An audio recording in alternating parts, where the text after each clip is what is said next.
What's your perception of value in California wine? What do you think of as a value California wine? Is a value California wine one beneath you? If so, why is it beneath you? Got some tough questions to answer today, folks. One of the toughest is, what do you do when you taste a real, actual value California wine? I'm talking about a wine that over-delivers for the money. I'm talking about a wine with inherent, unique character, made the proper way. Good vineyards, good winemaking, all of it. Because you see, we have a crisis on our hands here in America. And it's a value crisis. Right now, America is getting its ass kicked by Spain, France, Italy, I don't know, pick an EU country, Australia or whatever, that too. Getting their asses kicked when it comes to value. Now, America will blame Russian paratroopers, this rate, that rate, insurance, whatever, blah, blah, blah, blah, blah. Well, you know, the EU has its own costs too. Yet somehow they can still get a bottle of wine here for $8, $9 a bottle with the shipping, with the cork, with everything else, and the wine's amazing. And California, for some reason, has a much more difficult time to do that.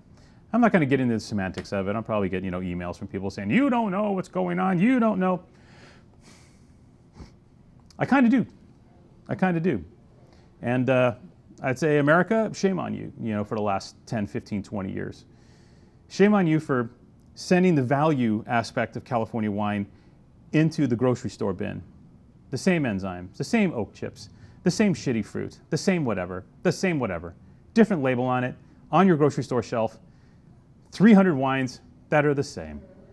And if you want something unique, well then, you got to pay for that. That's $100. Get something unique, special, different.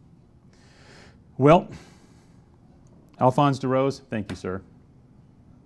You're the answer to our prayers. This is Cienega Valley Winery. Cienega Valley Winery was actually one of the oldest wineries in California, founded like in 1851, whatever. And of course, the brand ceased to exist for, I don't know, century and a half, whatever, until it was resuscitated by Alphonse. Now, Alphonse DeRose, that name may be familiar to some of you. He is the main man at DeRose Vineyards and Winery in Hollister, which is home to some of the greatest Old Vine Zinfandel, Cabernet Pfeffer, Cabernet Franc, etc., that this wonderful, unique, distinctive area in California has to offer. The Cienega Valley is a fabulous place.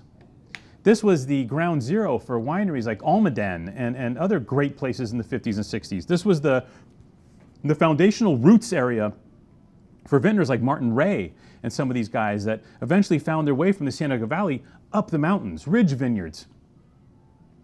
This is that in-between area. It's a unique area that even back in the 50s and 60s, these guys knew was special because of limestone.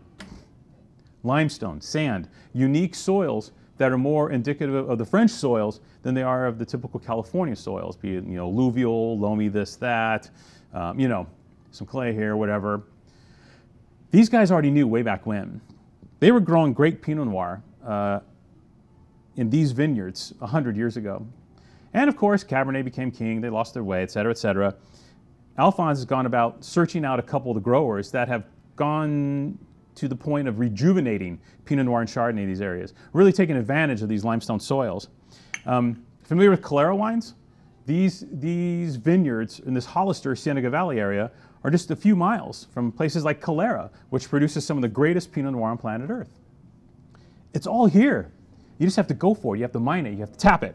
And that's what Alphonse did. He talked to a couple vineyard neighbors of his that grew these varietals and grew them exceedingly well. And said, hey, what you got for me? Their names are not on the labels for obvious reasons, because both of these vineyards, Eden Rift and Gemelli Vineyard, both produce wines, high-end wines exclusively, $50 to $85 a bottle on their sites. They're wines that get 94 points. Their single vineyard offerings are some of the greatest in the Central Coast. And he managed to go to these guys and finagle grapes from both of these great vineyards, Pinot Noir and Chardonnay. So here's what we have in front of us today. Cienega Valley Winery, made by Alphonse DeRose, using two of the best vineyard sources in the Cienega Valley. which is, again, one of the most exciting places for fine wine right now. All the cool kids, Ian Brand, Sturm, Birachino, you know, these labels that are really breaking new ground and making fabulous wines, they're sourcing their fruit from this, for want of a better word, from this honey hole area, which is going to increase in value shortly. I mean, word's gotten out and the wines are already starting to go up in price. But for now, we have this wonderful opportunity, this wonderful snapshot to get incredible value California wines from a great terroir, proven winemaker. 2 wines on slate today, Chardonnay and Pinot Noir, of course. Both 23s, both outstanding. Both these wines are kind of made with the same mojo. Native yeast ferments, right? Aging in used French oak barrels. Not a lot of new, if any new. Malolactic fermentation for the Chardonnay. And sourcing from these two great sites. Both wines are also bottled, unfined, and unfiltered. Does this sound like cash cow, million case grocery store bullshit wine to you? No, it does not. That's because it is not. That's why these wines are in front of you today. Amen, brother. Let's taste these. This one earlier was showing. Yeah, thrown off kind of like Mount Eden vibes. You get some of that Santa Cruz Mountains Chardonnay mojo here. It's cool. Not as cool as all the way up on Santa Cruz Mountain, the top of the hill. But it's cool. And here, you do get those mineral, peach, pear, green apple. The wine hums. Wonderful intensity.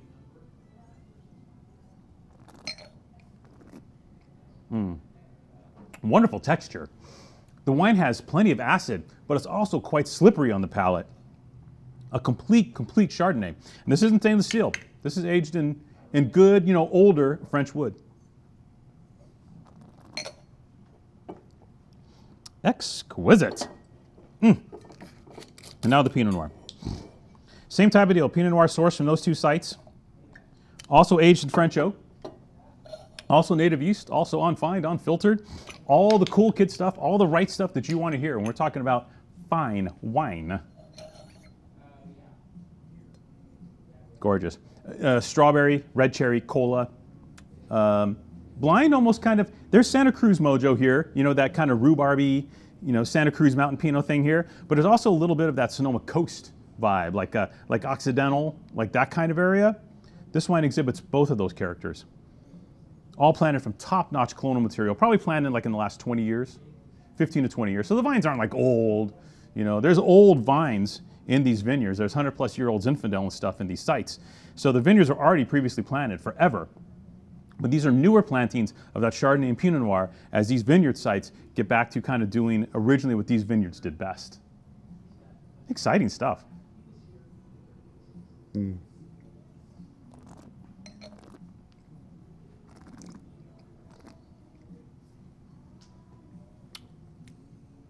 For the price, this Pinot Noir in America is currently unbeatable. It tastes a lot of wine, kids. I taste 6,000 wines a year. I'm telling you right now, this Pinot Noir at this price is, you will not beat it. Just stop it. Just don't even try. Be useless. Futile, if you will. And that's what captured our fancies with these wines when we first tasted them. We're like, wow, finally, after all the bullshit, crappy commercial wines in this price range that roll through our door, finally, wine. How hard is that? Apparently really difficult in California. Really, really difficult. So, all right, now the punchline. These are $11.98, which is, yeah, it's not going to happen.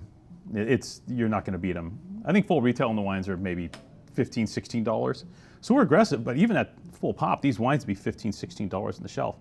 I literally don't know of a Pinot Noir that can touch this. Chardonnay, I don't think so either, but there's a lot of Chardonnay out there. And can generally, the Pinot Noir, the Chardonnay can be made in sometimes a less ubiquitous style, and some wines can slip through the cracks. But even things like the Mount Eden McGregor, that Wolf Vineyard from Mount Eden, is still $20 on the shelf. Yeah, you'd be hard pressed. Long and short of it, these are 2 of the best value wines we taste from California in the last half dozen years. We hope people try these wines. We hope California gets the memo And we hope and hope and hope that Alphonse continues this operation because these are very, very exciting. Hope I got you juiced enough. You can click, buy these wines. Please buy these wines. These wines deserve to be bought. Let me put it to you that way. Like us. There's a lot to like.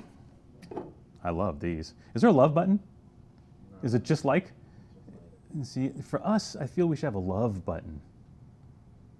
I'll put in a call. Can we work? Can you call YouTube? I'll call YouTube. And of course, if you have the time and the effort, subscribe to one of the best wine channels in the world. True, we are selling these wines, but we're only selling these wines because they're the shit, right? We don't put swag on this channel. We do sell these wines, we love these wines, but you'll never see swag on this channel. I 100% guarantee it. Cheers.